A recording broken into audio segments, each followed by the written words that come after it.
lá, pessoal.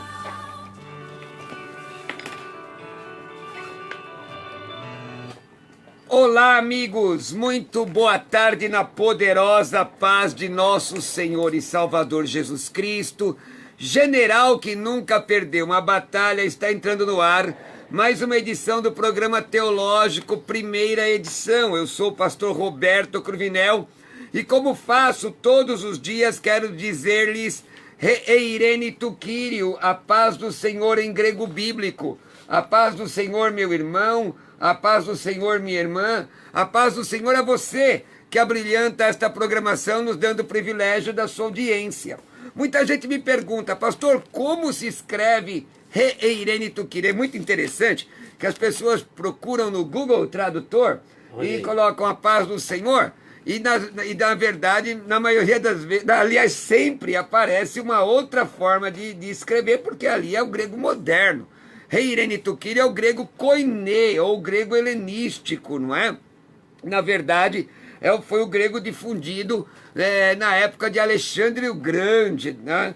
Então você entra agora no meu Instagram, @Roberto Cruvinel, @Roberto Cruvinel, e você vai encontrar ali uma imagem com a frase Reirene tu Kyriou, com caracteres gregos, a transliteração e o significado. Então entra agora, Reirene tu Kyriou.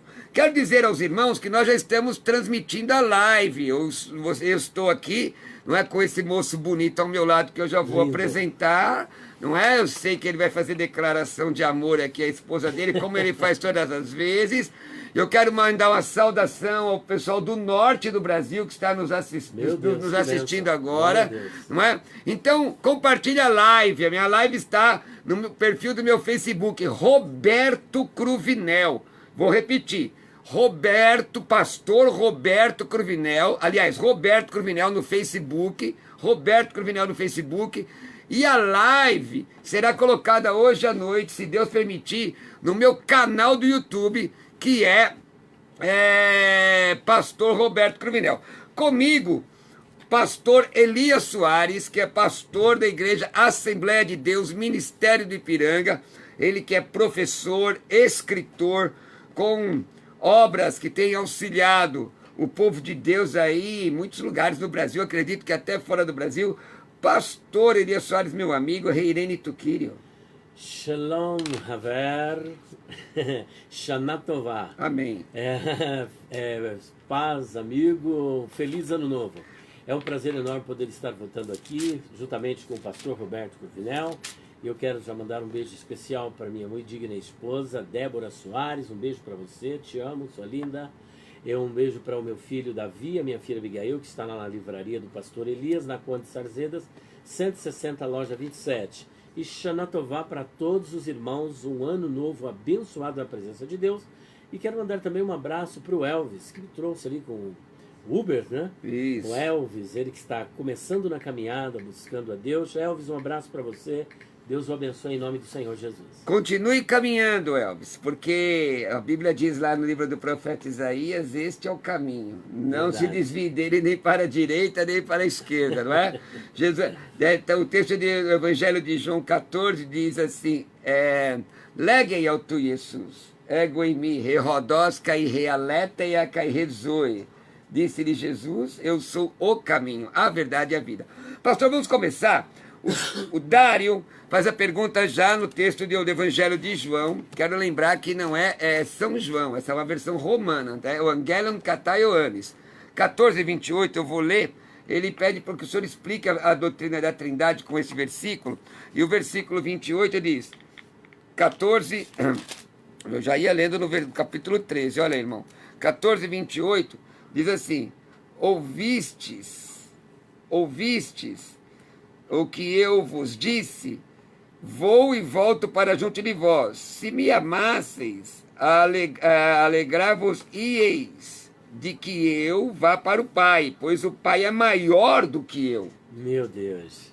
Então, esse versículo, na verdade, ele é usado pelos unicistas, pelos unitaristas, para fazer o contrário, para tentar desmontar a doutrina da Trindade. E vai até uma dica, que eu tenho um vídeo no nosso canal no YouTube, que é PR Elias Soares Oficial, onde eu trato desse tema sobre uma resposta às testemunhas de Jeová, como responder às testemunhas de Jeová. São 2 vídeos sobre as testemunhas de Jeová, onde eu abordo esse texto de João capítulo 14, versículo 28. Eu dou a seguinte instrução. Quando as pessoas dizem assim, quem é maior, o pai ou o filho? Objetivamente, um trinitarista vai dizer o seguinte, os dois são iguais, porque Jesus é Deus e o Pai é Deus. Então eles em seguida já apresentam esse texto. Só que aqui eles dizem, Jesus está dizendo que ele é menor do que o Pai. Essa é uma questão que nós chamamos de natureza teantrópica de Cristo, ou a união hipostática. Nós temos nas pessoas da divindade a única pessoa que se encarnou, que se fez carne, se fez homem. E como homem, então é que ele está dizendo que o Pai é maior do que ele.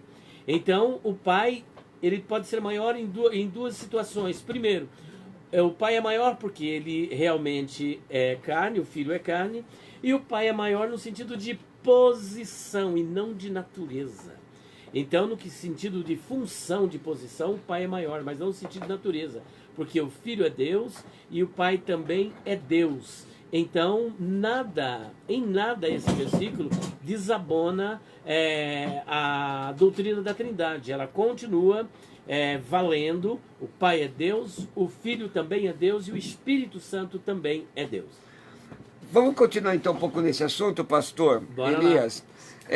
Porque existe muita dificuldade quanto à triunidade, não é? No primeiro século, muita confusão se deu por conta disso, por questão do arianismo e tudo mais. O versículo 16.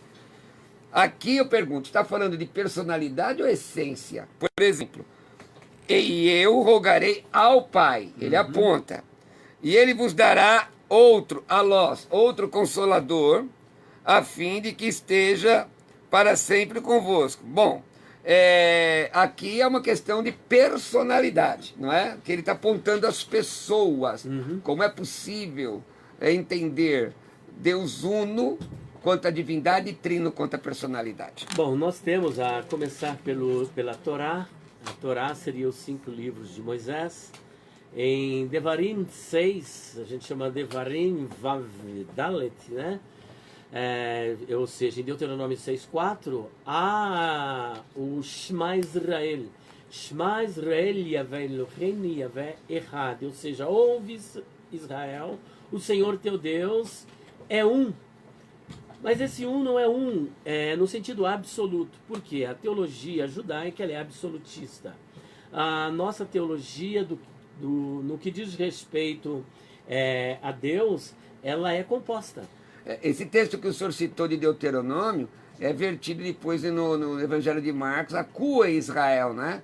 Ouve Israel. Ouve Israel, o Senhor nosso Deus é o único Senhor, que é o monoteísmo. Justamente, só que lá é um monoteísmo absolutista. O nosso monoteísmo não é absolutista, nós também somos monoteístas, porque não somos binitaristas, nem tampouco, por exemplo, nem binitarista e nem tampouco politeísta. Nós somos trinitaristas, cremos em um só Deus que coexiste em 3 pessoas, ou seja, é uma só divindade, mas 3 pessoas. Esse é um dos grandes mistérios, porque tentar explicar a Trindade também, os mesmos unitaristas acreditam que Jesus nasceu de forma sobrenatural. Agora, interessante. Agora, como é que ele pode ter nascido de forma sobrenatural sem o intercurso sexual masculino? São coisas que nós não temos como explicar. Aceitar pela fé. Pela fé. Aí, pastor, nós pegamos esse mesmo texto, eu gosto muito da versão, no texto grego, na verdade, né? Quando, no Evangelho de João 14, eu falo muito aos meus alunos com relação à Trindade aqui. Porque aqui mostra Jesus falando da personalidade, a diferença entre as pessoas, mas também fala da essência. Ele não diz ninguém vai ao Pai. Ele diz ninguém vem ao Pai. Vem ao Pai. Não é? Apontando para si. Ele diz, ego em mim, onde eu estou. Uma outra tradução diz, onde eu estiver. Olha aí. Né? Mas com relação aos seus discípulos, ele coloca no futuro. Mas no texto grego, ele coloca no presente no indicativo ativo, onde eu estou. Não é isso? Então, essa questão desse. Agora observa, pastor, vamos falando um pouco de apologética, podemos nos deter um pouco mais desse assunto? Podemos, claro. Uma das... a pior mentira é aquela que mais se parece com a verdade, não é, pastor Elias? Verdade. Tá aqui o irmão está dizendo, o Braulio está dizendo, Elias e Cruvinel juntos é top demais. Obrigado, Muito nós obrigado. somos... Egoimi, Roelá, Ristossó, Del Fumu. Nós somos os menores, né? É o top de Jesus. Eu costumo dizer, a Anitta Almidcatan. Ou seja, eu sou o menor dos alunos. Amém. Mas olha só, tem uma... Eu peguei uma vez um folheto e estava escrito em inglês aqui. Nós temos a nossa assistência de assuntos de língua inglesa. Aliás, eu quero pedir perdão à nossa equipe, porque hoje eu não citei a equipe. Então eu estou aqui com o Rafa, com a Ione Borges, com a Adriana, e também não citei o telefone, gente, que é para você mandar uma mensagem de WhatsApp com o seu nome e a sua pergunta. É o 93339, eu citei sim, 933397799.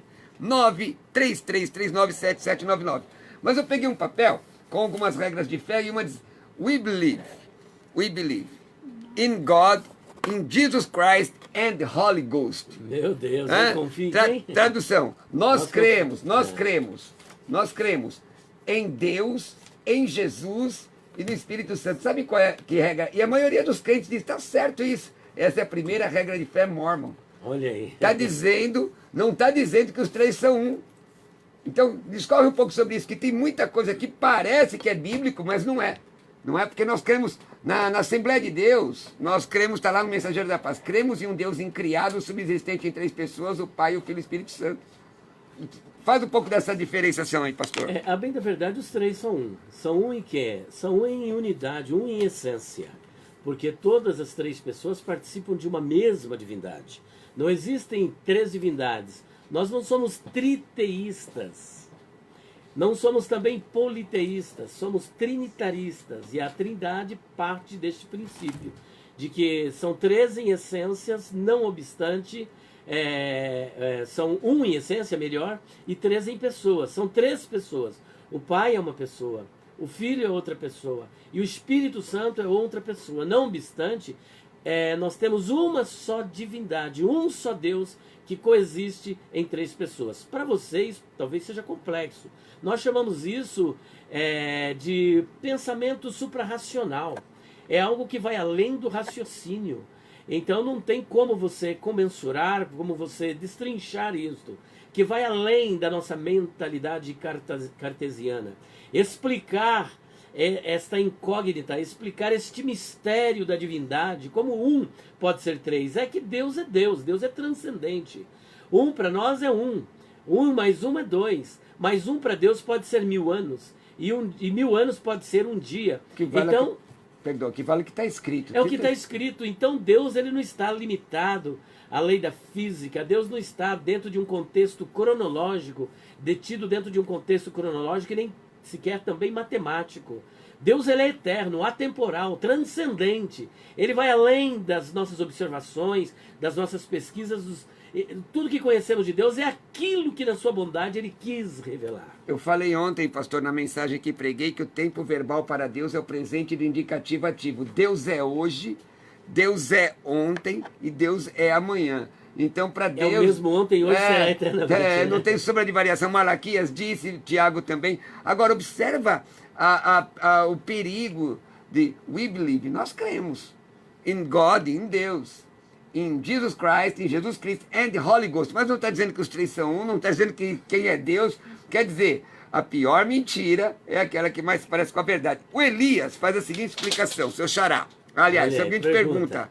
Na verdade, deixa eu mandar um abraço ao pastor Hélio Marques, de Jundiaí, que está nos assistindo pela live. Olha aí. A live está sendo transmitida no meu Facebook, Roberto Cruvinel. Eu estou aí com um fone de ouvido na foto, nesse perfil aí, tá ok, pessoal? Aqui na rádio, uma foto de estúdio. O Elias pede para explicar Hebreus 6,6, que é um texto para complicar calvinista. Esse texto não é? É verdade. Até hoje eu nunca vi ninguém explicar que seja calvinista, nenhum calvinista explicar isso aqui. Assim, dizer, senhores que creem que perdem a salvação estão errados. Vamos lá. e caíram, sim. É impossível outra vez renová-los para arrependimento, visto que, de novo, estão crucificando para si o Filho de Deus e expondo a ignomia. Eu até, pastor, se o irmão quiser, além de explicar o 6, explique também o 4. Perfeito. Porque o 4 é de arrebentar. É impossível, pois, que aqueles que uma vez foram iluminados, provaram o dom celestial. Uma vez eu perguntei num debate aqui sobre isso. E se tornaram participantes do Espírito Santo. Poxa, é o que isso? Não é? E provaram a boa palavra de Deus, os poderes do mundo vindouro. Aí, e caíram, sim. É impossível outra vez renová-los para arrependimento, visto que, de novo, estão crucificando para si o Filho de Deus e expondo a ignomia. Muito bem, esse texto é um dos textos mais complexos e, como já bem ponderou o pastor Roberto Cruvinel, ele torna-se aí uma criptonita para os calvinistas, né? Ou para aqueles que não acreditam na perda da salvação. É importante nós contextualizarmos esta passagem, porque o escritor aos Hebreus, cujo nome está no anonimato, que não sabemos quem é, mas ele está falando para 2 auditórios, acerca de 2 auditórios. O primeiro auditório é aquele pessoal que uma vez esteve na fé e caiu.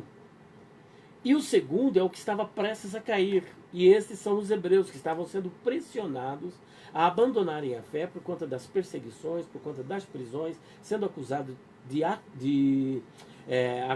de traidores. Então ele adverte, olha, porque a palavra aí, caíram, ela vem do grego parapesontas. Você não tem a palavra aí, o grego apostasia, mas também não é necessário porque parapesontas é sinônimo de apostasia. E isso quem fala não é um arminiano. Quem diz isso é um calvinista chamado William Hendricks. Ele faz, ou é Simon Kistemaker, melhor. Simon Kistemaker, que foi aquele que deu continuidade às obras de William Hendricks. Portanto, 2 calvinistas. E então ele mostra que esse caíram é parapesontas, e parapesontas é o mesmo que apostasia.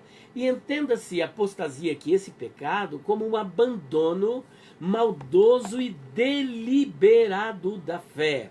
E é importante fazermos um paralelo desse texto de Hebreus capítulo 6, versículos de número 4 em diante, com Hebreus capítulo de número 10, que também vai tratar do assunto semelhante, que é acerca do abandono da fé. Olha o que ele diz. Porque se pecarmos voluntariamente, depois de termos recebido o conhecimento da verdade, já não resta mais sacrifício pelos pecados. Versículo 26. Vamos lá, 10:26. Porque se pecarmos, repetindo então, voluntariamente, depois de termos recebido o conhecimento da verdade, já não resta mais sacrifício pelos pecados. Olha o 27. Mas uma certa expectação horrível de juízo e ardor de fogo que há de devorar os adversários, quebrantando alguém além de Moisés, morre sem misericórdia, só pela palavra de 2 ou 3 testemunhas. Olha o 29. De quanto maior castigo cuidais vós, será julgado merecedor aquele que pisar o Filho de Deus. Vale a pena nós pararmos aqui. Esse pisar o Filho de Deus, a palavra grega que aparece aí, eu não me recordo, mas ela dá a ideia de alguém que... É o versículo 29, esse pisar o Filho de Deus. Alguém que, vamos supor, você viu um inseto na sua casa, uma barata. Você não tem um chinelo para bater, alguma ferramenta, o que você vai fazer? Você vai pisar. Você vai pisar e matar. Você faz isso porque você é um assassino? Não, você vai pisar e espezinhar porque você considera aquele inseto como algo abjeto, nojento, repugnante, em que você quer ver longe da sua casa. Então o apóstata, maldoso e deliberado, não é aquele que bebeu ou que praticou qualquer outro tipo de pecado, e aqui não vai nenhuma porta para o pecado, mas apenas fazendo uma análise do texto e do contexto e da palavra grega que aí aparece. Timorias. Pois Timorias roton ruion tuteu. Então, pisou o pé, calcou o pé o Filho de Deus, que é Cristo. Então você o considera como algo, como se fosse aquele inseto. Então é um apóstata maldoso, deliberado, fez isso conscientemente. E é isso que ele está alertando. Olha, cuidado. Agora, o que é importante, pastor, até me perdoa atrapalhar só o senhor um pouquinho, mas a Bíblia de Genebra, certo. ora, A Bíblia de Genebra ela mas é calvinista, né? calvinista. Ela comenta, Hebreus 6,6 diz, renová-los para o arrependimento. Existe um tipo de apostasia que é irreversível. Então, se considera apostasia para apostatar, como está lá em 1 Timóteo capítulo 4, que o texto diz aqui, pastor, Todepneuma, retos legei roti en, histeróis, kairóis, que no final dos tempos, apostesontait nestes pisteus, que é 1 Timóteo 4:1, quer dizer, apostatando da fé. Para você cair de um lugar, você tem que estar nele. Então, para se, cair da fé, você tem que estar então, na fé. Não é uma incongruência dizer que não é possível perder a salvação se você comenta dizendo que a apostasia é uma realidade? E aqui o autor não está tratando de um pleonasmo vicioso. Ele está tratando de uma realidade. Então, veja que ali no capítulo... Quando você vai abrindo, só para mostrar que eu estou lendo uma obra que eu comprei lá na sua loja, Verdade, que é a 28ª edição, já estou mostrando aqui, ó. No texto grego, mostrando aqui na live, tá? Bom, então ele diz, ó, e tiver por profano, pesar o Filho de Deus, e tiver por profano o sangue do testamento, com que foi santificado e fizer agravo ao Espírito da graça. Essa atitude de apostasia, ela é comparada à blasfêmia contra o Espírito Santo, para a qual não tem mais solução. Então, às vezes, irmão, então para mim não tem mais solução, porque eu me desviei, fiquei triste, bebi, minha mulher me deixou. Não é disso que ele está tratando. Não é de bebedeira, não é de nenhum outro pecado, a não ser o abandono deliberado. Porque tem pessoa que está fora do caminho do Senhor, mas ele está triste, ele não tem força para voltar, mas ele tem vontade. Se já tem essa vontade, quer dizer que não é blasfêmia. Não é blasfêmia e não é uma então vamos pontuar. nesse sentido. Vamos pontuar. O texto mostra que é possível sim perder a salvação. É o que ele mostra aqui, é possível, claramente. Na verdade, inclusive, rejeitá-la. É possível deliberadamente endurecer o coração de tal forma que pisar o Filho de Deus quer dizer considerar como nada.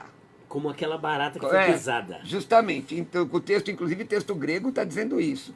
Bom, aí sim, porque se esse irmão que está nos ouvindo agora, alguém disse, você julgou uma profecia, você pecou contra o Espírito Santo, não é isso. É deliberadamente, conscientemente, sabendo que foi o Espírito Santo, que tem que analisar isso à luz do contexto aí já de Mateus 12, né?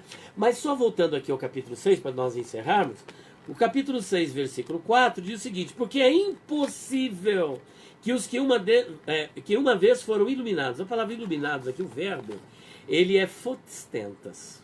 E fotistentas nada mais é do que aquela iluminação inicial que você recebeu, a revelação da palavra de Deus, proveniente pela graça preveniente ou pela graça especial, como dizem os calvinistas. Mas você foi iluminado, depois você provou o dom celestial, Deus a menos. Eles dizem que provar aqui é só degustar? Não, provar aqui é realmente você ter a experiência completa, como está lá em Hebreus capítulo 2, versículos 7 e 9, onde a Bíblia diz que Jesus provou a morte por nós. Será que Jesus só degustou? Não, ele morreu completamente do ponto de vista físico, não da alma, porque a alma é imortal, mas ele morreu fisicamente completamente. Então, da mesma sorte, essa pessoa experimentou, ela teve uma experiência com Deus. Estamos falando aqui de salvo, que depois abandona tudo e vai enveredar-se para depender do judaísmo da lei de Moisés. Então ele falou, vocês correm o perigo. E ele completa dizendo, a partir do versículo 6, recaíram, sejam outra vez renovados para arrependimento, pois assim, quanto a eles, de novo crucificam o Filho de Deus. Então isso mostra, é impossível ser renovado para o arrependimento, que é um ponto, uma doutrina necessária para a salvação. Depois, crucificar o Filho de Deus. O que é que nos salvou? A morte do Filho de Deus. Então Jesus precisa morrer de novo, isso nunca vai acontecer, e o expor ao vitupério. Nosso Deus, irmão, que essa palavra grega é terrível, porque a Bíblia mostra que aná é uma preposição para através, né? Então, anastaurontas, meu papai, quer dizer, não é, você considera ainda como digno de morte, né, irmão? Você está me entendendo? Então terrível. É muito grave. Anastaurontas. Não, e o versículo 8, aí a gente finaliza, pastor, tá assim, olha, mas, aqui, olha, porque a terra que embebe a chuva, que muitas vezes cai sobre ela e produz uma erva proveitosa para aqueles por quem é lavrada, recebe a bênção de Deus.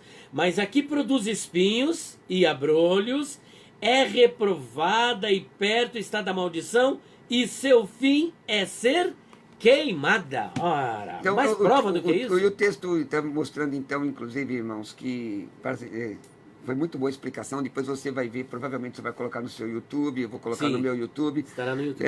Entender esse texto como um texto que o escritor aos Hebreus fala sobre aqueles que deliberadamente rejeitam a fé, que voltam para a judaização, ou para qualquer outra idolatria, mas maldosamente e conscientemente. Conscientemente. Porque às vezes tem aquela pessoa que faz, mas não é conscientemente. Ele foi seduzido, ele foi levado. Às vezes a pessoa estava na fé, pastor, mas chegou alguém que... Paulo diz aos Gálatas, não é? Quem vos fascinou. Ó insensato Gálatas, quem vos fascinou, vou ter dor de parto por vocês novamente. Meus filhinhos, por quem novamente sinto as dores de parto. Agora, interessante que no capítulo 1, versículo 6, ele usa a primeira palavra. Se alguém pregar outro evangelho, heteros. E aí no versículo seguinte ele usa o alós, porque não é outro, quer dizer, não é o mesmo. Senão que é um que nos perturbam. Irmãos, é muito bom você ter um conhecimento da palavra. Quero lembrar os irmãos, eu quero louvar a Deus pela vida do pastor Elias Soares aqui. Recíproca é verdadeira. Nós estamos aqui, nós dois aqui estamos sorvendo da Bíblia, estamos ajudando o irmão e a irmã que está nos... Nossa ideia não é falar mal de igreja alguma, nossa ideia é colocar na mesa boa comida. Né? Fazer a boa comida. Esta palavra grega, pastor, eu não tinha me atentado. Ela, né? Porque estauros é cruz, né? Então, anastaurontas, meu Deus... levar de novo. É que eu passar através. É passar através. É muito forte. É a preposição anal. É muito forte. Então, nós temos que... Eu quero mandar um abraço ao João Carlos, que diz: a paz do Senhor, pastor Roberto Cruvinel. Estamos acompanhando o senhor aqui pela rádio, pela live. Glória a Deus. Obrigado. Compartilhe a live. Vamos para a próxima, pastor? Quero lembrar que o pastor Jamierson Oliveira estará aqui às 16 horas na segunda edição do Programa Teológico. Então hoje, segunda edição do Programa Teológico, eu não sei exatamente, Adriana, qual vai ser o tema, mas ele vem com seus convidados dando aula. Então você pega caderno, caneta. Pastor Jamierson Oliveira é um homem muito hábil teologicamente, seus convidados são habilidosos teologicamente. Ele só se esqueceu de mim. Nada, irmão, que é isso? Nada, não é nada, irmão. Aqui não é... Meu Deus. Ó, e a nossa ideia, nós sempre trazemos pessoas comprometidas com Jesus, irmãos, de verdade, comprometidas com o Evangelho. Quando nós falamos aqui sobre calvinismo, não é demérito nenhum, assim, não é menosprezando nenhum irmão calvinista, nenhuma teologia, é dando um entendimento que o texto diz, não é? E, inclusive, eu estou usando aqui uma Bíblia de Genebra, está aqui na minha mão. Vamos lá. O Tiago diz: com base em Salmo 51:5, Davi era filho biologicamente de Jessé ou não? Então, existe uma teologia de um pastor, cujo nome eu vou deixar no anonimato, mas ele tem várias bíblias de estudo, inclusive esse pastor chegou a dizer que encontrou 5.500 erros da nossa Bíblia. Meu Deus. Aí o pastor Ezequias Soares o abordou na porta do Belém e falou: irmão, quer dizer que então durante todos esses anos nós estivemos enganados? Então, bom, agora descobriu a roda e tal. Mas o fato é que ele usa esse texto para dizer que Davi... Diga. Não, só dizendo que o pastor Ezequias Soares está convidado para vir ao programa. Que bênção. E aí nós vamos fazer um trabalho sobre traduções nesse dia. Nossa, é demais, hein?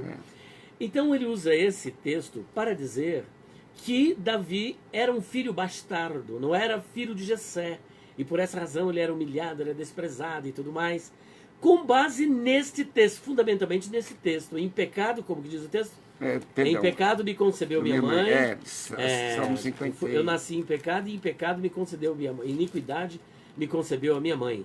Esse texto, da bem da verdade, ele é um texto típico, veja só, um texto típico na teologia, num aspecto da teologia sistemática, chamado Hamartiologia, para tratar da universalidade do pecado. Eu nasci na iniquidade, que é uma verdade baseada em Romanos 5, e em pecado me concebeu minha mãe. Tá aí. Justamente, então, tudo que ele está retratando é o que está lá em Gênesis capítulo 3, 1-6, e que depois é reverberado, toda essa verdade reverberada em Romanos 3, 23, porque todos pecaram e destituídos estão da glória de Deus. Romanos capítulo 5, versículo 12, apresentando a fonte deste pecado que veio para o mundo. Todo o contexto. Por um homem entrou o pecado no mundo e pelo pecado a morte. E é por isso que todos pecaram. Você é pecador porque você peca ou peca porque você é pecador? Ora, se nós perguntássemos para Pelágio, Pelágio dizia o seguinte: você é pecador porque você peca. Porque ele entendia que o pecado de Adão só comprometeu o próprio Adão. Mas a Bíblia diz que o pecado de Adão foi imputado à raça. Logo, eu não sou pecador porque eu peco porque eu sou pecador na essência. E essa é a confissão de Davi. Ele está entendendo que ele era um pecador, ele nasceu em pecado. A natureza do homem leva invariavelmente ao pecado. E aí não importa se você é arminiano ou calvinista. É a mesma coisa. Justamente o único que não nasceu em pecado, não tinha uma natureza decaída, depravada, é Jesus. Porque o único que não teve essa natureza decaída foi Jesus. Por quê? Porque Jesus nasceu de modo sobrenatural. Maravilha, pastor. Tá bom, Hamartiologia, doutrina do pecado. E eu quero lembrar que em breve nós teremos algo maravilhoso para você aqui na rádio. Vai acrescentar você. Tem muita gente que fica esperando, pastor, os programas, o debate. Depois fica esperando às 4 horas, o debate às 11. Ah, tá. Depois o teológico, primeira edição, que nós temos um apelido aqui, né? Chama Teologia na Lata. Esse é Teologia na Lata. Aliás, esse nome, Teologia na Lata, não colocou por quê? Tem que colocar, então tem direção. Eu sou um apresentador que tem direção. Depois a segunda edição, às 16 horas, e agora tem as quartas e sextas. Às quartas e sextas, nós temos aqui a palavra que edifica. Pastor Roberto de Lucena, às 3 da tarde. Pregando. E pastor Cláudio Apolinário, às sextas-feiras, pregando. Coisa tremenda, irmão. Então, nós estamos levando algo maravilhoso para a sua vida. E em breve, nós teremos algumas notícias para você, que para edificar você nesses outros períodos que nós estamos no ar, tá? Vai ser muito bom. Posso mandar essa? Opa! Então tá bom, eu sou o pastor Roberto Cruvinel, comigo o pastor Elias Soares. Quero dizer que você pode compartilhar a live, tá? Minha live, e quero pedir que você entre no meu Instagram, @Roberto Cruvinel. Você tem Instagram? Tenho. Pode falar. Meu Deus, Elias Soares, você que... Elias Soares. Aliás, o canal, deixa eu fazer uma propaganda, o canal do YouTube do pastor Elias é muito bom. Tem eu sou fã, tem um vídeo lá sobre aquela questão de você falar dos outros. O Lashon Hara, esse vídeo. A língua má. Então, o seu canal como é mesmo? PR Elias Soares Oficial. Cuidado para não cometer o crime do Lashon Hara. Lashon é L-A-S-H-O. Isso. E eu tenho lá vários vídeos.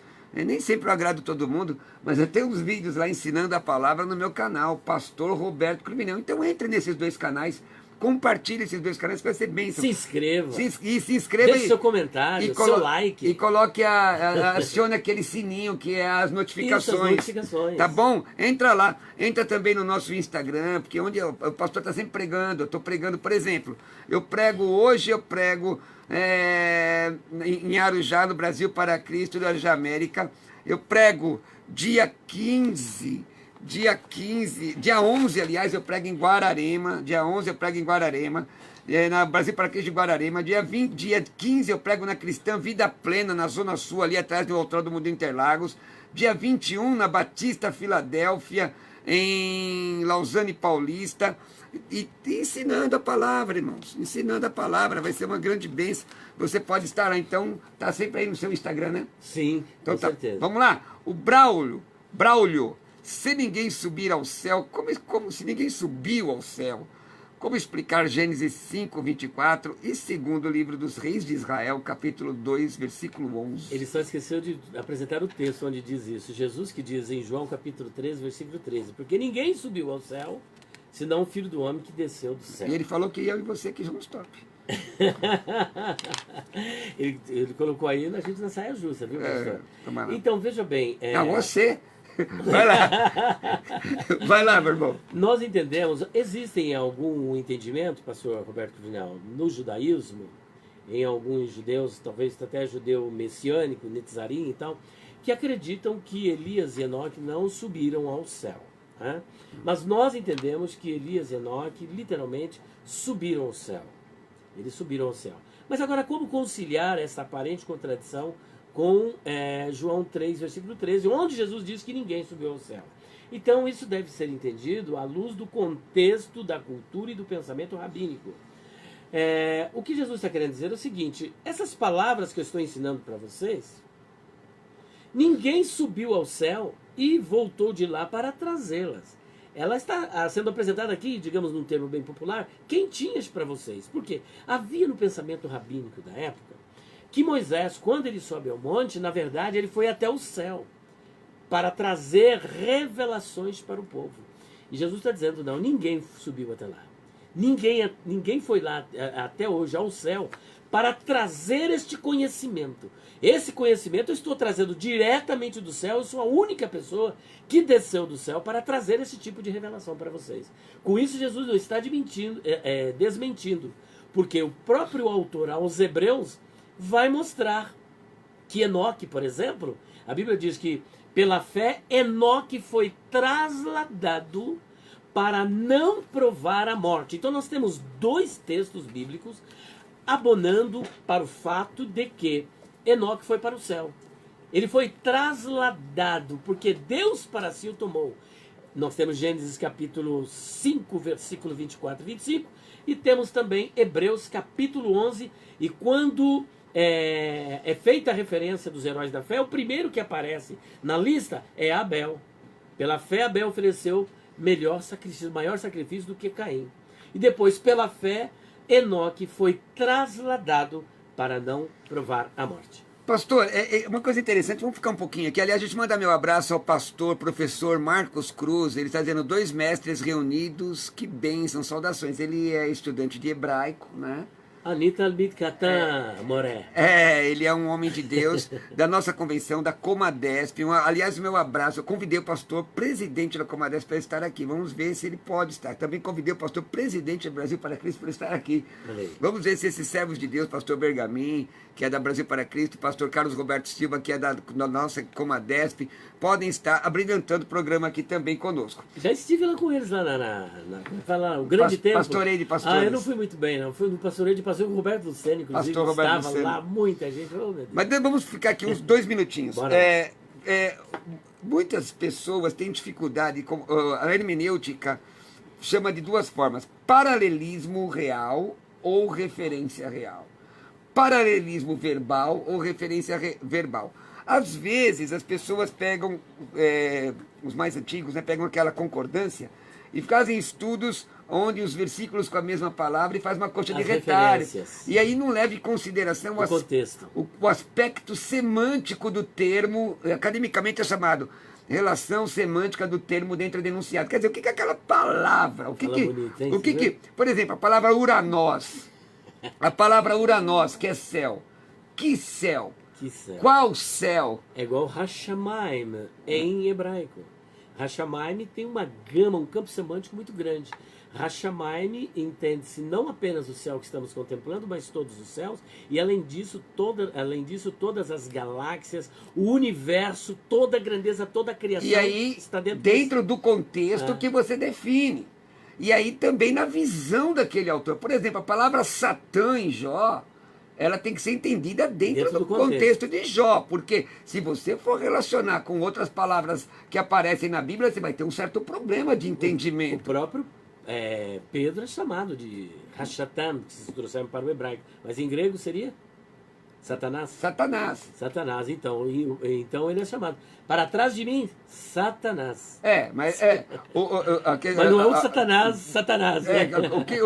Há interpretações desse texto, inclusive, que está falando com um ser que estava influenciando ele. Mas, bem, a questão é, por exemplo, ninguém viu a Deus. Aí você pega o texto de Isaías, capítulo 6, e aí o que está vendo? Então tem que levar em consideração a interpretação correta do texto. O que é uma teofania? Por exemplo, Deus está sentado no trono, mas Deus é espírito. O trono é símbolo de quê? Não é? De poder. Mas é para uma outra questão. Quando é uma aula de hermenêutica. De hermenêutica. E é muito importante, irmão. Importantíssimo. Olha, nós vemos... Inclusive, ontem eu recomendei para o meu filho um livro simples. É aquele Hermenêutica do Lund. Você tem para vender lá? Eu tenho. Agora acabou, vou ter que repor. Mas eu falei, meu filho, leia isso aqui. É para você... Aquele também aquele livro do, meu Deus, me ajuda aí, aquele que é roxo. Meu Deus do céu, interpretação bíblica do... Bom, Berkoff não é. Não, Berkoff não é. Do Berkoff também, muita gente usa. Muita gente do Roy Zucchi? Zucchi. É que não é mais dessa cor, é verde. Mas é que eu sou velhinho, né, irmão? Eu sou velhinho. Eu só tenho aquele ainda... Eu tenho, por exemplo, aquele livro das traduções, Exegese e suas falácias, é muito bom. Verdade. Já mudou até de nome, já. Espiral hermenêutica. Vamos lá. O Josué pergunta... Vocês estão gostando, irmão, do programa? Vocês estão gostando aí? Quero mandar um abraço ao irmão Sérgio. Está dizendo a paz do Senhor. Muita gente aqui na live assistindo. E quando o pastor Elias vem, a gente começa a bater um papo. Imagina a gente sentar tomando café. Meu Deus. Né?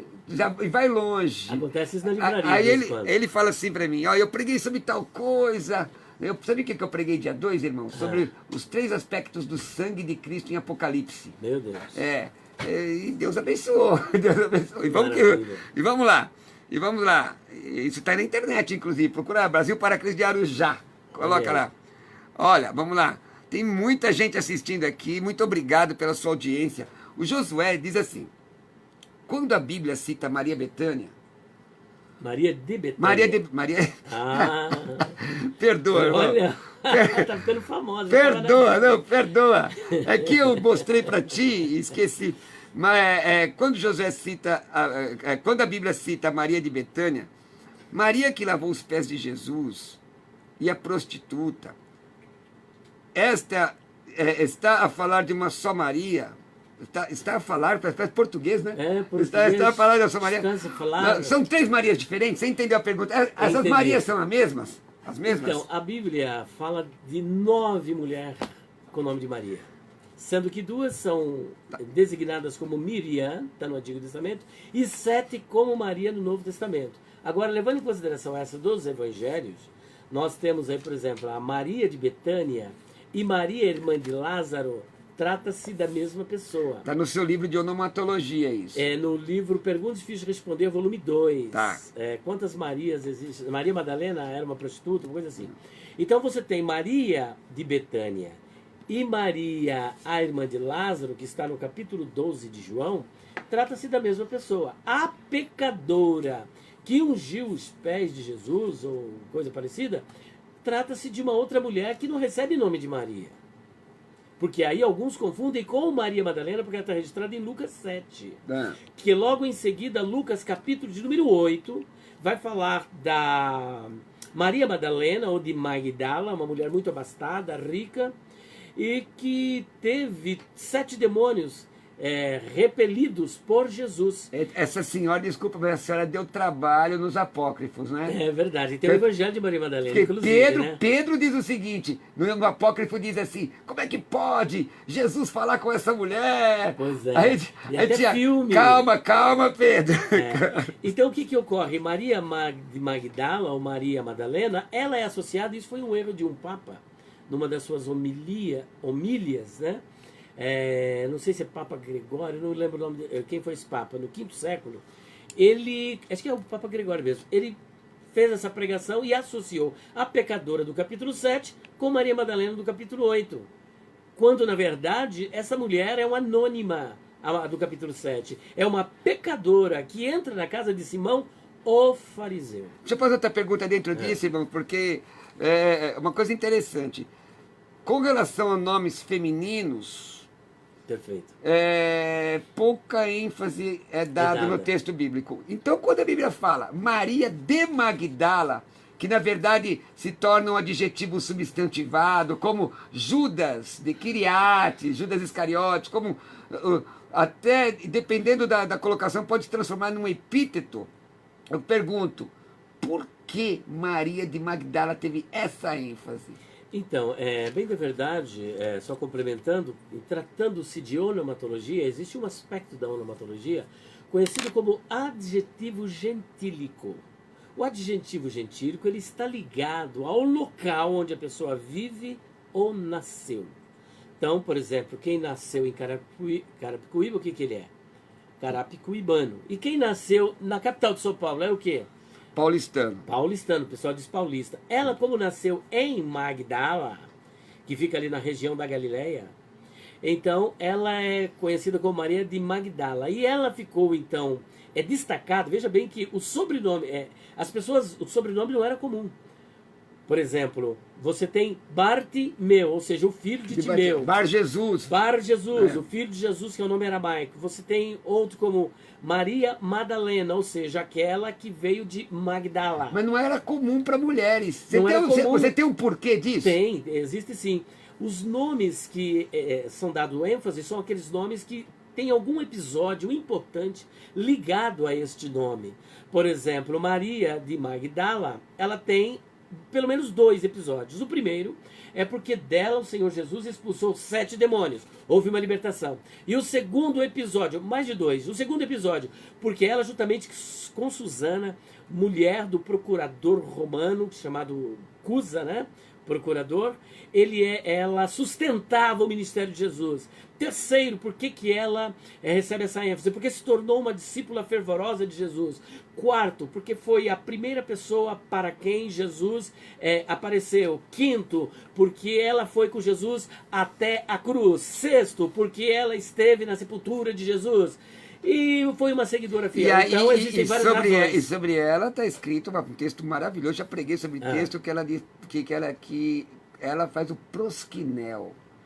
Ela faz quando Jesus ressuscita, ela faz o prosquinel ali. Justamente, tem esta outra passagem de João, capítulo 20, versículo de número 17. Prosquinel, eu adoro. Então ela vai, agarra, e ela falou, deixe de estar me segurando, não é me toque, né? Mas deixe de estar me agarrando, me segurando. Outro episódio, porque ela foi o arauto que levou a mensagem para os apóstolos acerca da ressurreição de Jesus, e ela foi comissionada pelo anjo para pregar a ressurreição do Senhor Jesus. Bom, pastor Elias já deu uma nota homilética aí, tá legal, né? O tempo está avançando, quero dizer que hoje às 16 horas, pastor Jamierson Oliveira vem com a 2ª edição do programa teológico aqui da Rádio Musical, com uma aula específica, um tema específico, não é respondendo perguntas como nós estamos fazendo assim, perguntas que vêm de forma extemporânea, que aparecem... Aliás, as respostas são respostas extemporâneas. Aliás, um sermão extemporâneo não é um sermão com despreparo, não. O sermão extemporâneo é aquele sermão que você não tem um esboço, algo formal escrito, mas não quer dizer despreparo. Ontem eu preguei assim. Porque, na verdade, o sermão extemporâneo é fruto de uma vida devocional, de leitura da Bíblia e oração, né? Entendeu? Então nós estamos aqui respondendo a você. Então hoje às 16 horas, o pastor Jamierson Oliveira, você não pode perder a 2ª edição do programa teológico. Quero agradecer à família Apolinário por prover, não é? Esses programas aqui na Rádio Musical. Nós temos os debates com o pastor Cláudio Apolinário, hoje recebendo 2 servos de Deus. Foi maravilhoso o programa. O colega pastor Elias veio comentando do programa. O programa foi muito bom, do debate, né? Eles estavam ouvindo, porque nós também ouvimos, irmãos, nós aprendemos. Com certeza. Depois aqui 2 doutores, né? 2 doutores, estava aqui o Léo e o doutor Ivan, meu amigo. Um arminiano de ponta. E é humilde, especialista em Agostinho. Sim, a gente cita sempre Agostinho aqui. Ele já veio aqui no programa algumas vezes. Então, nós aprendemos também, depois o programa Primeira Edição, que é a Teologia na Lata. Verdade. Depois o programa do o nome do programa, Teologia na Lata. Que é o apelido do programa. E depois o Teológico 2ª Edição, com o pastor Jamierson. 4ª e 6ª, Palavras que Edificam, com o pastor Roberto de Lucena, do Brasil para Cristo, pastor Cláudio Apolinário. Então, uma bênção de Deus, né? Deus tem sido bom, Deus tem sido maravilhoso. Você que tem abrilhantado essa programação, nos dando o prazer da sua audiência. Eu quero pedir que você continue orando por nós, que você continue sustentando esse ministério em oração, a Rádio Musical em oração, os colegas que participam aqui em oração. Lembre-se de orar por nós, para que nós possamos ainda que rapidamente poder ser um instrumento de Deus para ajudar e abençoar a sua vida. Musical FM 105.7. Isso. E saudade do meu amigo evangelista Carlos Apolinário. Ele dizia: olá, amigos, com muita alegria na alma, com muita alegria no coração, mais um programa Carlos Apolinário. Tenho saudade dele, meu amigo. Vanderlei pergunta: o judeu que não é messiânico, que só crê em Deus, pode ser salvo? Pastor, nós temos só tem uns 40 segundos. Dá para mandar essa? Então, nós temos uma senha. Eu costumo dizer o seguinte: é que nós temos uma senha para entrar no céu. E essa senha, Só creio. ela não tem 5 números, ela tem 5 letras. Qual é a senha? Muito bem. Jesus. Jesus. Se não passar pela cruz, pode ser judeu, pode ser o que for, não vai entrar no céu. Eu sou o caminho, eu sou a verdade e a vida. Ninguém, olha só, ninguém vem ao Pai a não ser por mim. Rapidinho, rapidinho. Rapidinho, porque está dentro da mesma resposta. Samuel mandou agora: pode uma pessoa que está dentro de alguma seita ser salvo porque eu mesmo acreditava estar certo? Paulo estava dentro de uma seita. É impossível você continuar dentro da seita. Maravilha. O Walter de Jesus pregou no inferno? Jesus, olha, 30 eu não vou segundos. entrar nessa mérito dessa questão, porque isso aí, você pode entrar no programa Vejam Só, que eu tenho um debate com o reverendo um Deão do Mackenzie, onde nós fazemos um debate sobre Mas isso. sim ou não? Eu não acredito. Não acredita? Não, que ele foi lá no inferno, literalmente não. Tá bom. Vamos lá. Mas existem pessoas que acreditam. Acredito. Não é menos crente, né? Não é algo que vai interferir na sua salvação. Agora, é polêmico o que eu estou apresentando, é polemicíssimo. Por isso que, se eu for apresentar as razões, acabou o programa. Acabou, mas já acabou mesmo. Pastor, quem quiser te encontrar, como é que faz? Tem um minuto, manda ver. Livraria do Pastor Elias, na rua Conde de Sarzedas, número 160, loja 27. É uma livraria simples, algumas pessoas vão para lá e falam: nossa, deve ser um gigante. Não é um gigante. O único gigante que tem lá é Jesus, né? Ele é muito grande mesmo. Mas nós estamos lá de segunda a sábado. Agora eu estou mais frequente, inclusive. E daqui a pouco, se Deus abençoar, eu tenho que resolver algumas coisas por aqui, mas estaremos lá na livraria do Pastor Elias. Você pode também nos contactar, não agora, tá? Não ligue não. 0 operadora 11 949, ou melhor, 0 operadora 11 94626 3000. 94626 3000, ou com a minha filha, se você quiser para agenda, nos convidar e também encomendar livros, é 0 operadora 11 94901 6633. E não deixe de visitar a nossa loja virtual, livrariadopastorelias.com.br, e temos o nosso canal no YouTube, PR Elias Soares Oficial.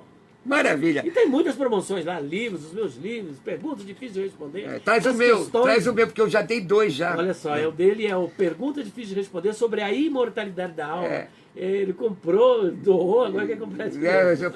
Já foram os dois já. Os dois já. Dois, já mandei 2 embora. Olha só. Embora porque eu dei, porque eu vi que sei que é bom. Amém. Olha lá, gente, é o seguinte, deixa eu dizer para vocês, eu vou estar hoje à noite pregando ali no bairro de Arujá América, às 20 horas, na Igreja Brasil para Cristo. Se você quiser ouvir uma palavra. Estarei dia 11 na Igreja Brasil para Cristo de Guararema. Dia 21 na Igreja Batista Filadélfia, ali em Lausanne Paulista, com o pastor Ademir. Dia 15 na Igreja Cristã Vida Plena, pregando a poderosa palavra de Deus. Quer me convidar para pregar? Não para perguntas. Perguntas, manda aqui para o WhatsApp da rádio. Mas quer me convidar para pregar? Não é? Olha aí meu WhatsApp, 11 967 66 5787. Vou repetir, 11 967 66 5787. Vou repetir outra vez. Esse menino lindo aí. Esse moço aqui. 11 967 66 5787. Deixa eu pedir a você, entre no meu Instagram, eu coloco toda a agenda lá. Aliás, eu coloquei um tratado sobre a campanha 12 dias de clamor para 2 meses de bênção, que tem muita gente que fala as coisas sem conhecer, e está lá no meu Facebook. Vai lá, tem muito texto bíblico. Você pode até falar contra, mas leia o texto, seja honesto e leia o texto. Então, entra aí no meu Instagram, @Roberto Cruvinel, @Roberto Cruvinel. No meu canal do YouTube, Pastor Roberto Cruvinel, e acione as notificações do sininho, tá bom? Porque nós vamos coloco sempre a live no YouTube. Compartilhe com as pessoas. Meu WhatsApp para convites, 11 96766 5787. 96766 5787. Meu site, com vários estudos que você pode baixar gratuitamente, pastorrobertocruvinel.com.br. Obrigado, pastor. Obrigado, equipe. Agradeço. Obrigado, equipe. Jesus, obrigado. Deus abençoe. Fique na paz. Amém.